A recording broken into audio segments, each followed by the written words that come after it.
Hey, welcome back to the 5-Minute Strategist. As you know, on Saturdays, we focus on you, the CEO, because you are crucial to your strategy. You have to design it and you have to motivate your team in getting it done. And one of the things that helps you do both of those is your personal leadership philosophy. And this leadership philosophy is like a manifesto that you can turn to when you need to figure out what action to take or what decision to make. It's not about goals and benchmarks. It's more about knowing why you're doing things, how you want to lead your team, how you want to show up in the face of a challenge or a crisis, and how you want to celebrate when you win. When you know what your leadership philosophy is, you become both more consistent and more inspirational for your team. This means you're not just telling them what to do and they're following orders, but they're actually engaged with your vision and motivated to get the business there. To figure out what your leadership philosophy actually is, you might want to take a moment to reflect on when you felt your best as a leader. You're going to look for those moments where you were like, yes, I nailed being a leader today, and ask what was the common thread. Was it leading your team through a crisis? Was it seeing your team achieve something themselves without you? Was it the excitement of a new idea that you all had together and brought into fruition? Then you can think about the feedback that you've had. And this doesn't just have to be from team members. Your peers and your mentors can also reflect back on you, what's happening with your leadership. What qualities are people telling you they value in your leadership? Are you an amazing communicator? Are you incredibly decisive, even when it's hard? Or do they value your compassion? These are the things that highlight the strengths that you can then build on, and they also start to show you the values that are important to you and the business. It's key to understand that your leadership philosophy is not about copy-pasting somebody else's. If you are trying to be somebody else as a leader, that is a recipe for burnout.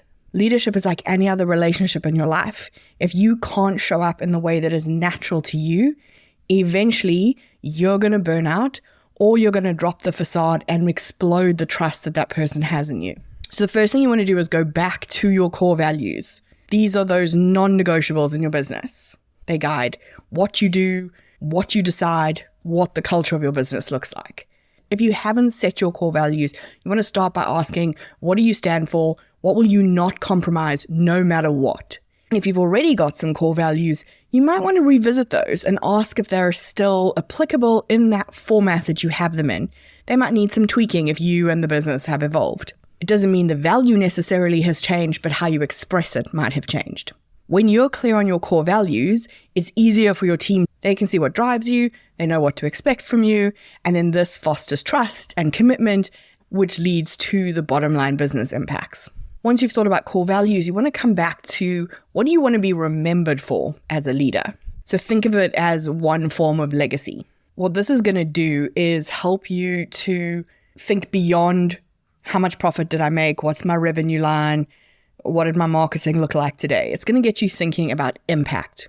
And this gives you perspective in the day-to-day. It allows you to see the little bumps in the day-to-day for what they are and still keep that long-term goal in mind. So knowing what you want your legacy to be really helps you stay the course when things get tough. And we know as small business owners, things get tough a lot. What's great though is as a small business owner, you can really shape your legacy directly. You are interacting with everyone on your team, with every offer that you put out there, with your customer experience. So you have that first-hand impact as well. So we've thought about your core values. We've thought about what legacy we want to leave. Now we want to think about how we've done so far as a leader. Where were we successful and where were we less successful? Where you were successful, you want to analyze what created that win. Was it great teamwork? Was it innovation? Was it being more strategic? Was it pushing through against all odds? The things that made you successful are going to give you insights into how you lead best. On the flip side, our failures are going to show you where maybe what you're trying right now has some limitations and where you need to adapt. Try to see this as feedback. What does it tell you about how you lead under stress? What does it tell you about how resilient you are as a leader? What does it tell you about how you make decisions? What does it tell you about how you show up when you are stressed? This is going to show you where you might want to adapt your philosophy or develop your leadership skills. Think of your leadership philosophy as the framework that you operate in. So it shows you what success will look like, not just in terms of money, but also in terms of your impact on your team, on your customers, on the community at large. We want to do this work because leading your team should feel empowering, not frustrating. Figuring out what your leadership philosophy is helps you to create a brand and a legacy that feels authentic to everyone around you, and that in turn is going to make the business sustainable.